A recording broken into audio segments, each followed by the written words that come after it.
당뇨병의 원인은 현재까지 아직 명확히 밝혀져 있지 않습니다. 아마도 유전적인 요인에 환경적인 요인이 함께할 것으로 생각하고 있습니다. 식생활은 많이 서구화된 데 반해 우리의 운동량은 좀 더 많이 감소되었습니다. 이와 함께 비만 인구가 증가되고 있는데요. 이러한 모든 요인들이 당뇨병의 환경적 요인이 될 수 있습니다. 이외에도 스트레스 또는 고령 또한 환경적인 요인으로 작용할 수 있겠습니다. 환경적인 요인과 함께 고령 자체도 당뇨병의 중요한 원인이 됩니다. 또한 연령이 증가되면서 고혈압, 고지혈증 등 만성 질환으로 치료받고 계시는 경우가 많으신데요. 이러한 질환이 있는 경우에 당뇨병의 동반 발생 가능성이 훨씬 상승됩니다. 이외에도 스트레스를 장기간 이제 유전적인 요인이 있으신 분이 받으시다거나 또는 스테로이드와 같은 혈당을 상승시킬 수 있는 약제를 장기간 복용하시는 경우, 췌장 수술 이런 경우에 또한 당뇨병의 발병 원인이 되겠습니다. 그래서 통상 우리는 당뇨병은 관리한다고 이야기를 하고요.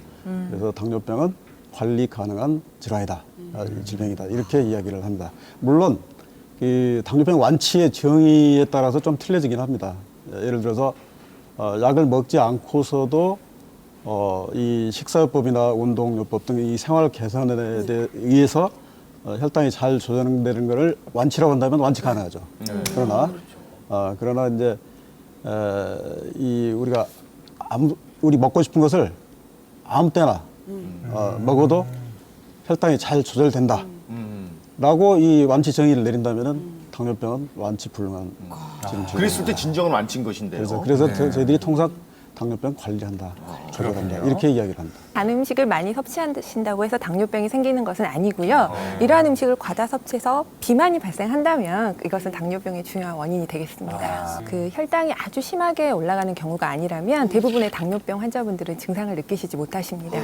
여기에 함정이 있습니다. 증상이 없으니까 아무래도 관리에 소홀하게 되시는 거죠. 하지만 고혈당 상태가 오랜 기간 지속되면 만성 합병증이 나타나게 되고 일단 합병증이 나타나게 되면 이걸 정상으로 되돌리기는 매우 어렵습니다. 따라서 합병증이 나타나기 전에 철저한 관리를 통한 예방이 중요하겠습니다. 네, 소변에 이제 당이 나오다 보니까 당이 나오면서 이제 물을 끌고 나오니까 소변을 자주 보게 되고 또 수분이 많이 빠져나가니까 이제 갈증을 느끼고 해서 물을 많이 먹게 되고요. 또 중요한 그 에너지원이 이제 빠져나가니까 우리가 자꾸 허기를 느끼고 많이 먹게 되고 그렇지만 몸은 체하게져 가지고 체중 감소가 오고 그렇습니다. 흡수를 못 하니까요. 그렇죠. 그래서 그 외에도 뭐 체중 감소, 뭐 피로감이랄지, 또 손발 저림이랄지 이런 그 만성 합병증의 증상이 초기에도 나올 수 있고요. 네. 그렇지만은 모든 환자 100%에서 이런 증상이 나오는 건 아니고요. 아까 김윤아 교수 말씀대로 또 소수에서는 이런 증상이 처음부터 안 나올 수 있기 때문에 우리가 유념해야 됩니다. 소변의 당만 가지고 진단할 수는 없습니다. 그래서 꼭 혈중의 이 포장 농도를 측정해서 진단을 내리는 겁니다. 그래도 저희가 그 자가 진단을 할 때요. 혈압도 얼마 이상이면 고혈압 하듯이 혈당 수치가 얼마 이상 나오면 그 당뇨를 의심할 수 있을까요? 구체적으로. 그렇죠. 당뇨의 이제 진단은 크게 한 3가지 정도로 요약을 할 수 있습니다. 그래서 통상 금방 말씀드렸던 그 소변을 자주 보고 물을 많이 마시고 또 많이 음식을 먹게 되고 체중 감소 있고 이런 특징적인 증상이 있으면서 하루 중에 어느 때 재거나 200mg 퍼센트 이상일 때 요즘에 이제 혈당 측정기도 많이 보급이 돼 있고 검진이나 이제 이런 것들이 뭐 한 1년 또는 2년 인터벌로 잘 되고 있기 때문에 뭐 정상 수치에 대해서 잘 아실 거라 생각해서 그 말씀을 드립니다. 200 이상이고요. 또는 8시간 이상 금시간 후에 쟀을 때 아침에 126mg 퍼센트 이상. 정상은 100 미만입니다. 그리고 포도당 부하 검사를 해가지고 2시간에 200mg 퍼센트 이상일 때 정상은 140 미만이죠. 이상일 때 우리가 당뇨병으로 진단을 합니다.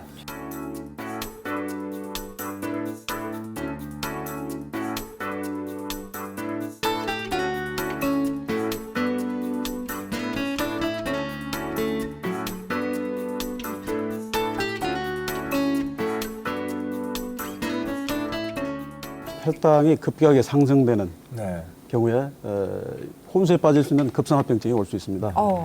그게 혼수 상태까지. 당뇨병성 케톤산 혈증이란 합병증과 고삼투성 비케톤성 혼수라는 그런 그 혼수에 빠질 수 있는 정도까지 갈 수 있는 그런 네. 위험한 그 합병증이 올 수 있습니다. 네. 물론 이제 반대로 혈당이 급격하게 하강한다는 경우도 저혈당증으로서 이제 그 합병증으로 분류가 되기도 하는데 이런 예. 경우는 이제 경구약제나 인슐린 치료를 하고 있는 적극적인 치료를 하고 있는 환자에서 자주 볼 수 있는 경우가 네. 되겠습니다. 다음에는 이제 정말 우리의 삶의 질을 떨어뜨리고 수명을 단축시키는 만성 합병증. 우리 몸의 머리 끝에서 발끝까지 합병증이 안 오는 곳이 없죠. 혈관이 가는 곳은 다 옵니다. 그래서 이게 이래서 무서워요. 머리 끝에서부터 발끝까지라고. 사진으로 보신 것처럼 이 망막증, 망막의 모습이죠. 그다음에 우리가 이 망막병증이 오게 되면 이것 자체로 우리 실명의 가장 큰 원인이 될 수 있고요. 그다음에 당뇨족을 보면은 우리 외상을 빼놓고 하지 절단하면 제일 많은 원인이 됩니다. 그리고 신부전, 이 투석을 받고 있는 만성 신부전 환자 네. 제일 많은 원인이 당뇨병입니다. 그리고 성인에서 갑작스러운 죽음을 초래할 수 있는 뭐 심근경색 이런 경우도 큰 혈관 합병증에 포함되어 있고요. 또 뇌졸중 빼놓을 수 없는 큰 혈관의 질환이 되겠습니다. 그 당뇨병 관리에서 기본인 식사 그리고 운동요법과 함께 다양한 경구혈당 강화제 및 인슐린이 개발되어서 환자 개개인에 맞추어서 사용되어지고 있습니다. 최근에는 당뇨병이 진단된 초기부터 운동 식사요법과 함께 경구약제나 인슐린을 투여해서 엄격하게 초기부터 혈당 관리를 해주는 것이 향후 예후에 좋다는 그런 연구 결과가 보고되면서 이러한 치료법이 추천되고 있습니다. 경구약이라는 건 이제 먹는 약이라는 얘기인데 어떤 환자는 약을 먹이고 어떤 환자는 그러면 인슐린 주사를 놓습니까? 예, 인슐린을 주사하는 경우는 제1형 당뇨병 환자 그리고 임신을 하신 경우 또 간이나 콩팥에 질환이 있으시거나 급성대사 질환이 있는 경우입니다. 또한 제2형 당뇨병에서도 초기에 혈당이 너무 높거나 경구약제로 조절되지 않는 경우에 그 인슐린을 주사할 수 있습니다. 어떤 질환에서든지 가장 기본 치료 첫 걸음은 식사법, 운동요법으로 생각하시면 됩니다. 이런 생활 습관 개선이 가장 중요합니다. 일단 이 섬유소가 포함된 것들은 조금 많이 섭취를 하고, 채소 같은 거. 예, 그렇죠. 그리고 염분이나 기름기, 콜레스테롤, 단순당, 꿀 이런 것들이 포함된 건 조금 달고 자제하라. 짜고 기름지고 이런 거. 그렇다면은 이건 그 당뇨식이 아니라 건강식이 아니겠습니까? 네, 그렇습니다. 그래서 먹는 거에 너무 공포를 끼지 말고 이렇게 잘 취해서 먹으면 됩니다. 흔히 생활습관병이라고도 불리는 당뇨병. 당뇨병을 다스리기 위해서는 일상을 관리하는 것이 무엇보다 중요한데 당뇨병 관리의 기본은 바로 식사요법이라는 사실을 잊지 말자. 당뇨병에는 식이섬유소가 필수, 김치로 섬유소를. 비타민이 풍부한 오이나물, 비타민은 항산화 작용을 한다고. 다음은 쇠고기 볶음. 적절한 단백질도 당뇨병 식단에 빠질 수 없다. 갖은 채소를 다져 넣은 양념장으로 식단의 풍미를 더하고 당뇨병 예방 성분이 들어있는 양배추 쌈으로 건강과 맛 동시에 잡아보자. 짜지 않은 콩나물국까지 더하면 이제 식단 완료? 당뇨병은 골고루 먹는 것이 중요하다. 후식으로 칼슘이 풍부한 우유까지 준비하면 끝. 술.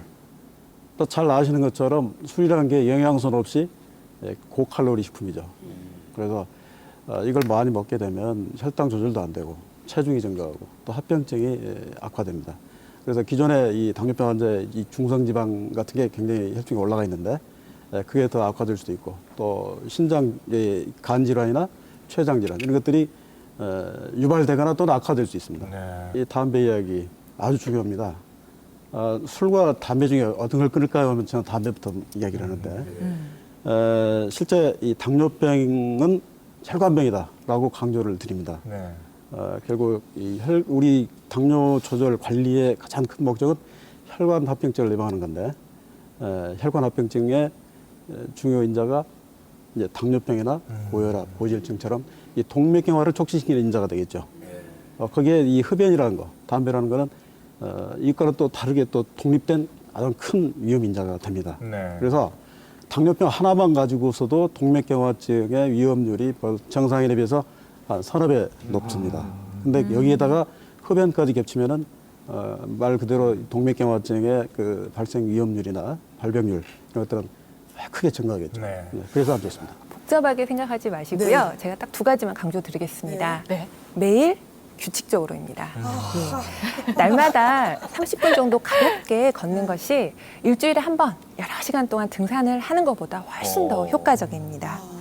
너무 무리하게 운동을 하시거나 부상 위험이 있는 운동은 도리어 해가 될 수 있습니다. 네. 산책, 조깅, 자전거 타기, 맨손 체조 등 가벼운 이런 전신 운동이 도움이 되겠습니다. 네.